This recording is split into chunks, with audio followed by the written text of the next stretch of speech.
हमारे गणेश भैया के रूप में मनाए गए इसको आज इस मंच आप इस गुरु मंच इसको मैं सोचता हूँ। और जितना भी गुरु भाई है, जो भी आप लोग नहीं आए होंगे, मेरी आवाज जहाँ तक जाते हैं आने की कृपा करें। और हमारे अरविंद भैया को मैं इस मंच का आगे की कार्यक्रम इसके लिए हर हर Mahadev.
Hello hello hello hello.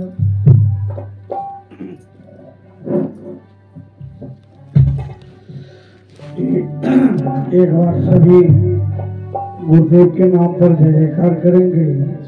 बोलिए हर हर महादेव, हर हर महादेव, जागा जागा महादेव।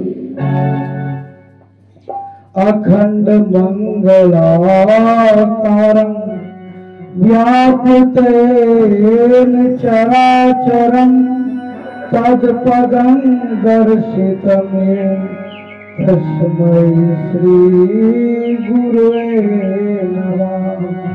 सर्वे भवन्तु सुखिनः, सर्वे सन्तु निरामया, सर्वे भद्राणि पश्यन्तु मा कश्चित् दुःखभाग् भवेत्। मैं सर्वप्रथम अखिल ब्रह्मांड के महानायक अपने गुरुदेव के चरण कमलों में कोटि प्रणाम निवेदित करता हूँ। साथ ही इस कालखंड के प्रथम महामानव जिन्होंने शिव गुरु का संवाद हम अभागे तक पहुंचाकर जो उपकार किए हैं, मैं वह महामानव भैया हरिद्रानंद एवं बहन नीलम दीदी को कोटि नमन करता हूँ। साथ ही उपस्थित हमारे सभी गुरु भाई गुरु बहन एवं इस ध्वनि विस्तारक यंत्र द्वारा हमारी आवाज जहाँ तक पहुँच पा रही है, कण कण में विराजमान परम पिता परमात्मा को प्रणाम निवेदित करता हूँ। ये शिव गुरु परिचर्चा हेतु हम लोग चरका गांव में आकर जो बैठे, पता नहीं इनका श्रेय कहाँ पर गया, लेकिन मिलावट जरूर जो है आपका महादेव पठान का ही है, उसी एरिया का मिलावट नजर आ रहा है। क्योंकि मैं तो यहाँ था भी नहीं, इस बेरा को मैं दिल्ली एयरपोर्ट पे फ्लाइट चेंज कर रहा था, उसी पीरियड में हमारा ठाकुर जी का पहुंचा था। और आज 1:30 बजे गोड्डा उतरा, बस सिर्फ स्नान किए और भागे।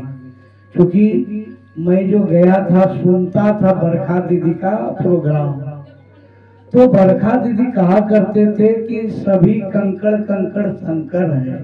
आखिर ये बात सत्य कितनी है, थोड़ा मैं इसकी भी खोज करके देखूं।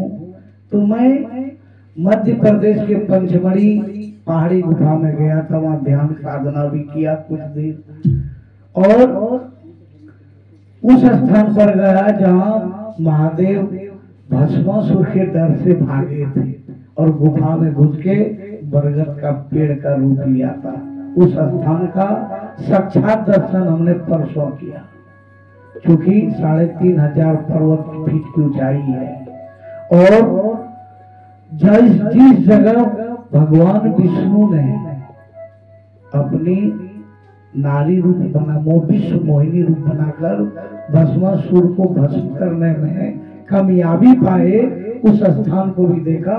वहां जो शिवलिंग गुफा में है, पत्थर से लग रहा है पानी गिर रहा है।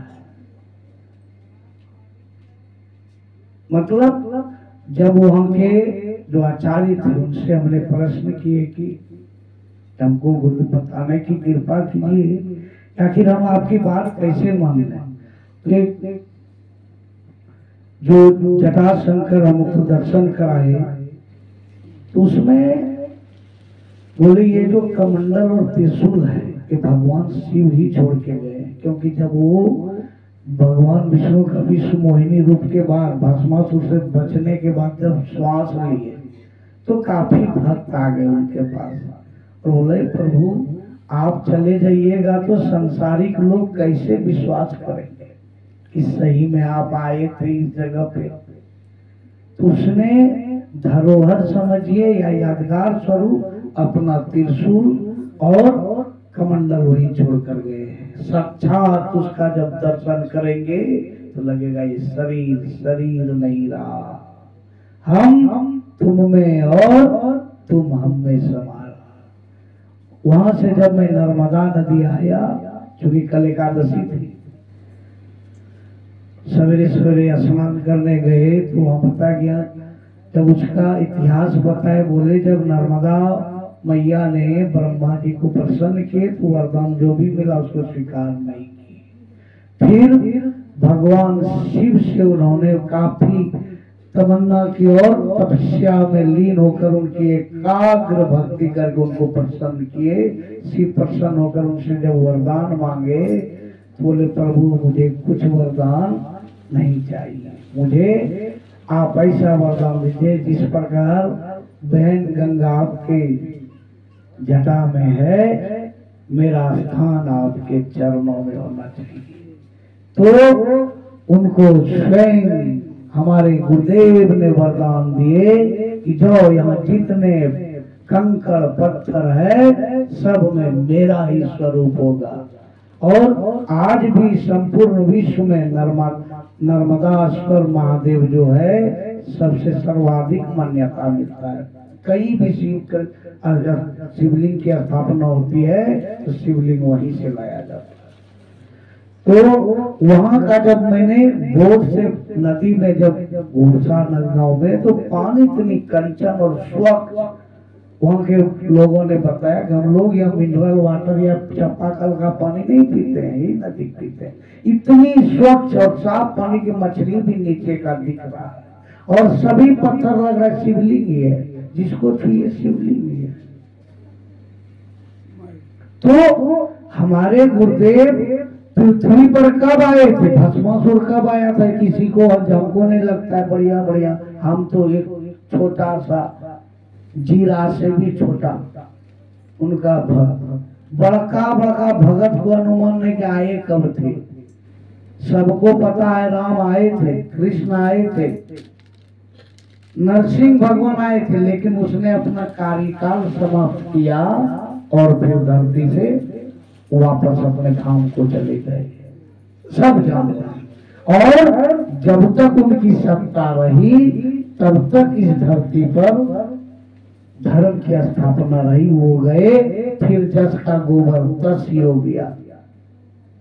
लेकिन आज तक कभी किसी इतिहास में देखे हैं कि शिव आए और फिर पुनः वापस कैलाश चले गए?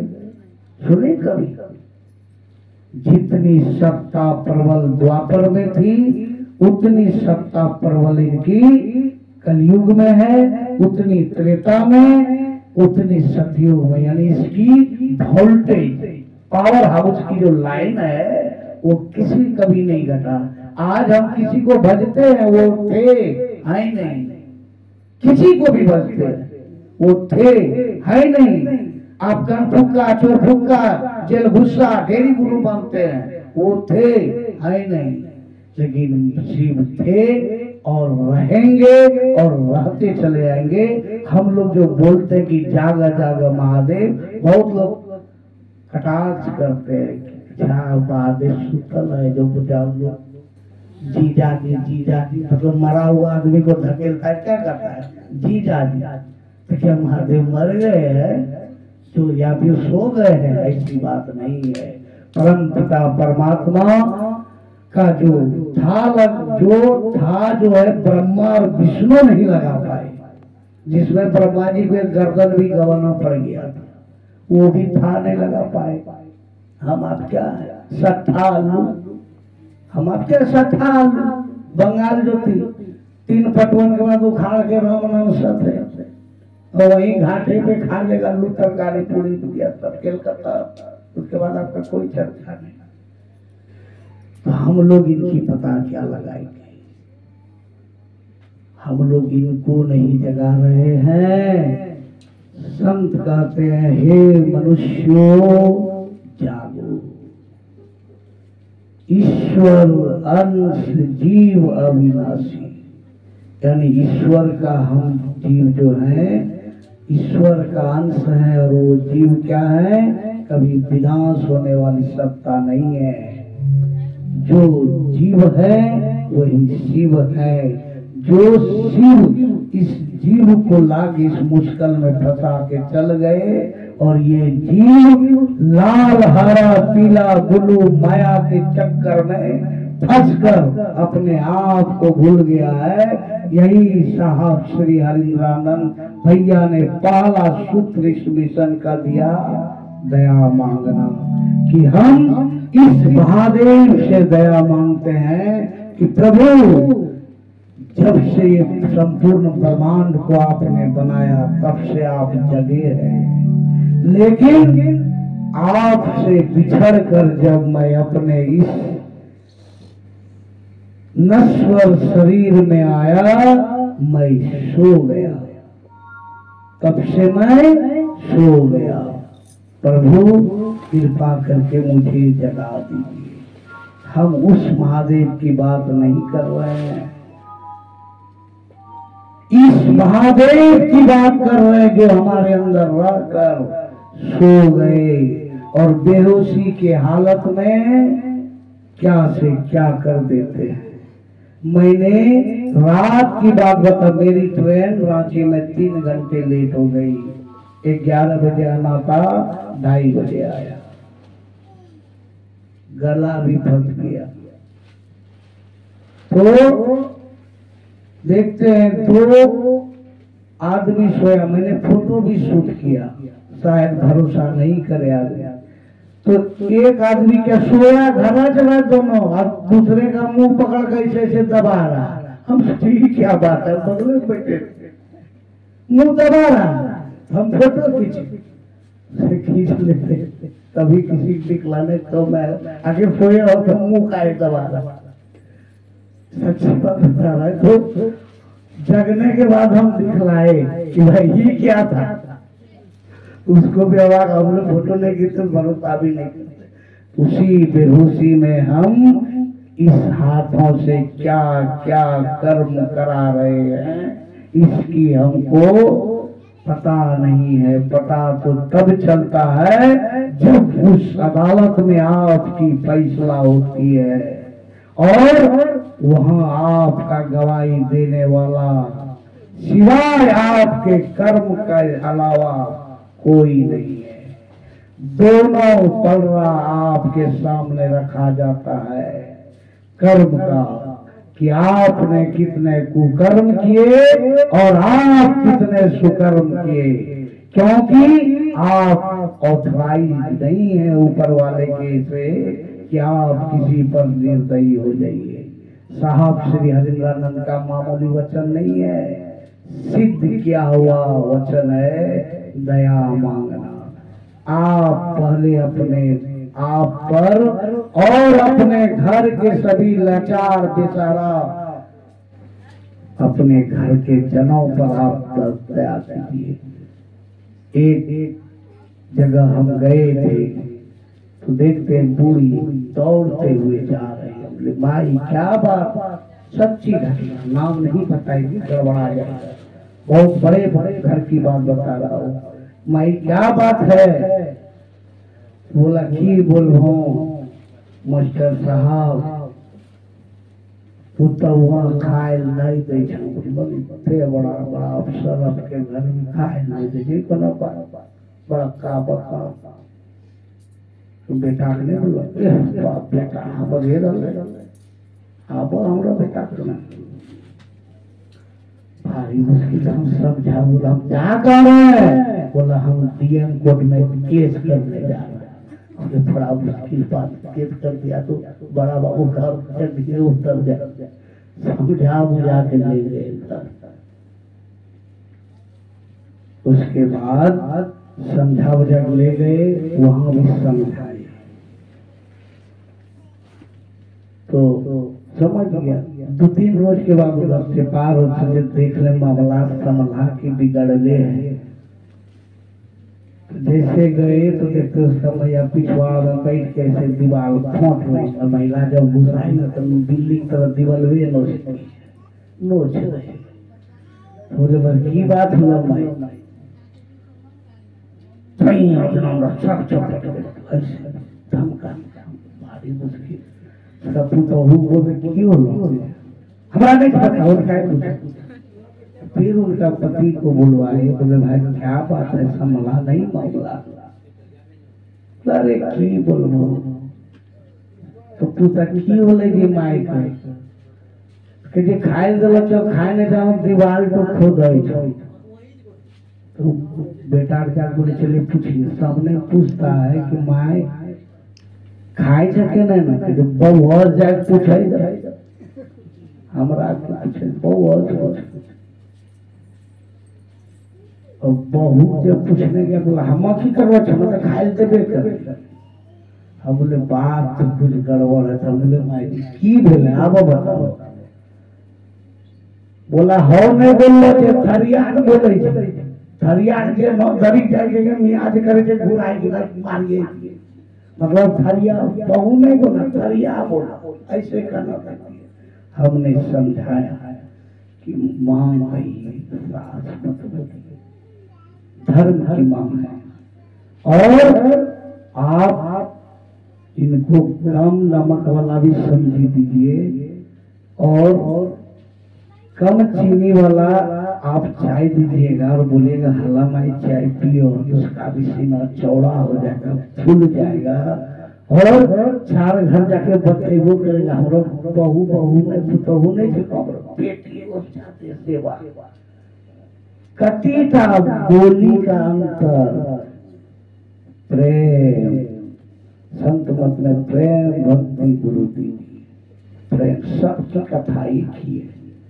तो आप स्नेह दीजिएगा तो जानवर भी आपके पैरों के नीचे बैठता। माई बाप तो आपके माँ और पिताजी कहने के भूखे हैं, क्योंकि जिस माँ के लिए आप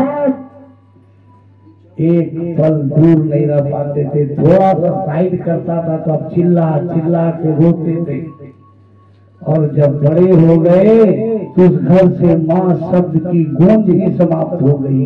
हे जी हो जी, माँ का कान सुनने के लिए तरस जाता है कि कोई तो हमें माँ करके बुलाए। और अंतिम श्वास तक माँ कितना भी आपके लिए दुश्मन हो जाए, लेकिन मरते दम तक वो आपका भला ही चाहेगा। और जब तक आप में दया की भावना नहीं है, आप अपने घर में क्लेश करते हैं, आप अपने माता पिता को कष्ट देते हैं, संसार का कोई भगवान आपसे कुछ नहीं हो सकता।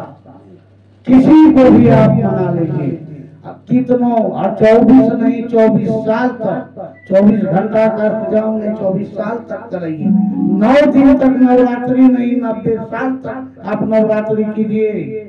लेकिन आप अगर माँ बाप के अपराधी हैं तो वो भी आपको माफ नहीं करेंगे। इसलिए साहब श्री हरिद्रानंद का पहला वचन दया मांगना, यानी गुरुदेव से अगर आप दया मांगते हैं तो आप स्वयं को पहले दयावान बनाइए।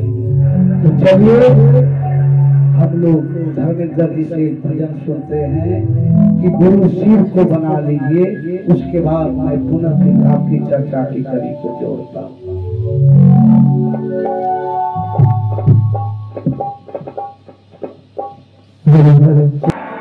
सभी लोग हमारे साथ में